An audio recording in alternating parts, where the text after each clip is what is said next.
Next on Worcester News Tonight. Today is the last weekday before many central Massachusetts schools begin again. We hear from kids and their parents on if they're ready to go back. Plus, a busy season for mosquito control companies as state leaders say Massachusetts has the exact right habitat for Triple E.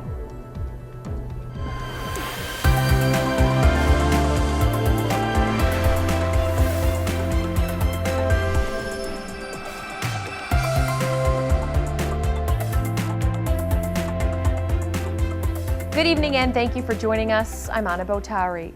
Kids throughout central Massachusetts are gearing up for their first day back to school. Monday will be day one for students in Worcester public schools. And as the weekend approaches, some parents say they're excited to get their kids back on the bus. Our Kim Jandro is live in Worcester tonight with more. Cam?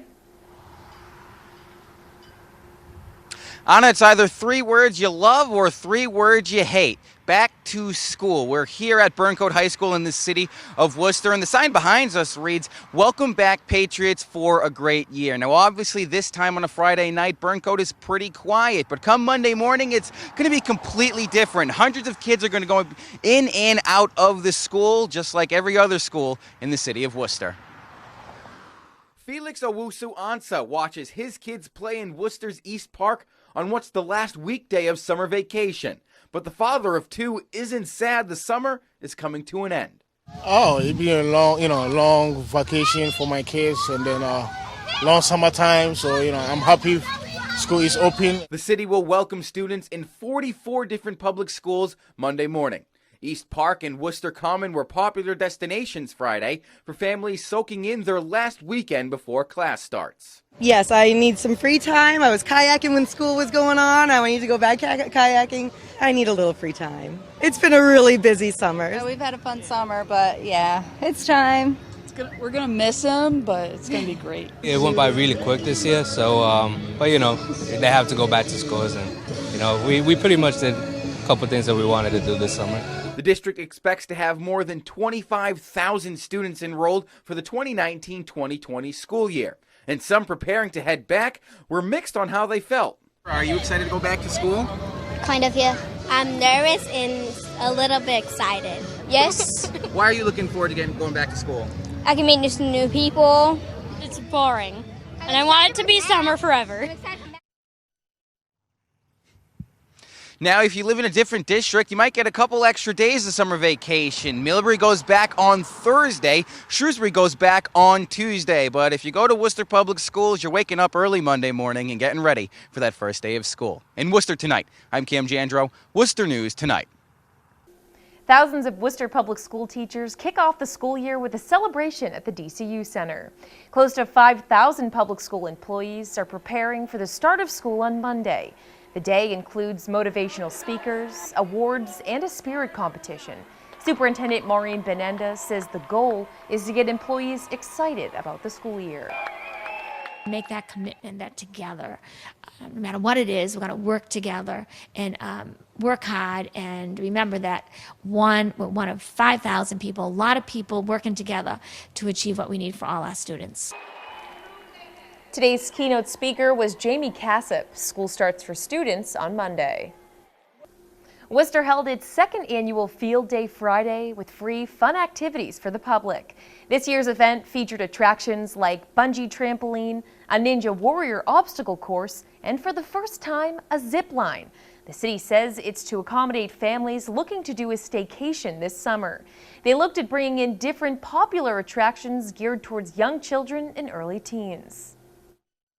Giving kids opportunities that they're engaged throughout the summer, going into the school year, that they feel positive about the city, and that this is a place that they can spend their time is really important.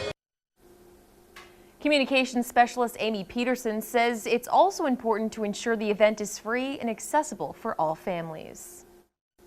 A pocket park is dedicated to a longtime resident of the Piedmont neighborhood. The space at 22 Newbury was vacant for 3 decades before Worcester Common Ground worked with the city to give it new life. Friday, they held a barbecue and block party where they dedicated the park to Marge Purves. Purves, a former Worcester Common Ground board member, passed away in April of 2018. She was an incredible advocate for community green spaces, and she would walk around the neighborhood and pick up trash, and she wanted these places to be beautiful for the rest of the community. So we thought it only fitting to dedicate this space in her honor. Worcester Common Ground is encouraging community members to stop by and give suggestions on activities or events they'd like to see at the park.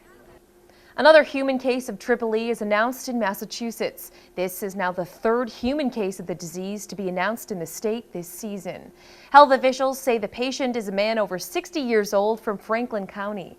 The virus has also been found in 2 animals in other parts of the state. The state says 2 horses have been infected with Triple E. They were found in Uxbridge and Mendon. Another case of the virus means more concerned parents. Local pest control businesses say they've seen an increase in customers this summer, with people wanting to make sure their home is safe from mosquitoes. Our Chandler Walsh has more. Owen DeGruchy is focused on catching turtles and frogs. Mom Susan is focused on bigger things, keeping Owen and his friends safe from Triple E. Big concerns about that, especially them being at a vulnerable age. Owen plays outside at Shrewsbury's Dean Park every day in the summer, so DeGruchy makes sure he wears a mosquito repellent band and bug spray.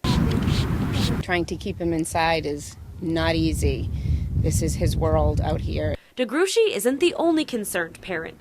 Pest control company Ford's Hometown Services say they're seeing more customers than usual. You just add on more technicians and more vehicles, and that's what you do when you accommodate them. Scheduling supervisor Donna White says she can often hear the urgency in customers' voices. They want to be scheduled right away. They want to know when we're going to come out and, accommodate them, and, we ease their minds. Public health officials say Massachusetts has the perfect habitat for Triple E. The state had the second highest number of Triple E cases in the country over a 48-year period. People who enjoy the outdoors say they have their concerns, but aren't letting the risk of Triple E control them. You put long sleeves on and you wear mosquito repellent at the right times, and you mitigate the risk quite a bit, and the rest of that is up to chance. You need to continue on daily activities, but be prudent and be careful and be knowledgeable of when is the best time to do things. DeGruchy is taking precautions seriously and spraying on her repellent as long as there's a risk. Chasing them around all the time. The State Department has ordered aerial spraying for mosquitoes starting on Sunday night. Communities in southeast Worcester County at high or critical risk, like Shrewsbury, will be targeted. In Shrewsbury, Chandler Walsh, Worcester News Tonight. Congressman Seth Moulton is dropping out of the presidential race. Moulton made the decision after months of failing to get any momentum. He did not appear in either of the Democratic debates. Moulton told the New York Times he has no immediate plans to endorse another candidate, and he plans to seek re-election to his House seat. Moulton is the 4th Democrat to drop out of the still crowded field. Powwow Worcester celebrates the end of their 4th season tonight in the city. Co-director Lisa Drexage says it was another successful season for Powwow. The event held multiple workshops and interactive art installations, which she says the community connected well with. Drexage says Powwow has grown over the last 4 years and cannot wait to see what happens next. Exceeding expectations. This is like the first year that I can really see the community embracing us to the point of saying, yes, Powwow is here to stay. And this year, 13 artists came to Worcester to activate walls and open spaces at Burncoat Middle School, Clark Street School, Lincoln Street School, Electric Hayes, and Great Brook Valley over the course of the week. A Holy Cross senior is researching nutrition in the city. Megan Hockey says some food pantries may not be supplying the right information to clients who use them. She's hoping to teach others how to make meals out of fresh produce some pantries offer. Our Gretchen LaRosa has the details. As an anthropology major, Megan Hockey listens to a lot of conversations. But she says a topic not being discussed involves nutrition. Because food has been proven to help you in so many different ways with chronic illness and different diseases. And if you have a balanced diet, I think it can really help you down the line. As part of her summer research, she volunteers at AIDS Project Worcester. She says most clients at their food pantry are in a routine and take the same items every week. They just kind of hand stuff back that was fresh and I was like, why? Like, this is like awesome. This is coming from a garden right down the street. AIDS Project Worcester has a garden with fresh produce. They say the vegetables offer a different alternative to canned food. It really offers them an opportunity to kind of be a little bit more creative with the things that they're making and, feel a little bit more connected directly to their community because it is grown right here.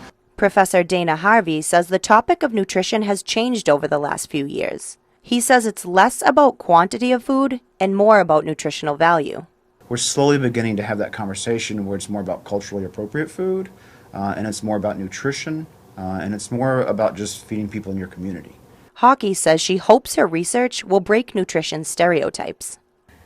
If you're in these food insecure areas or you're struggling with food insecurity, you're more likely to have diabetes, heart disease, obesity rates all skyrocket, and that's happening right in Worcester.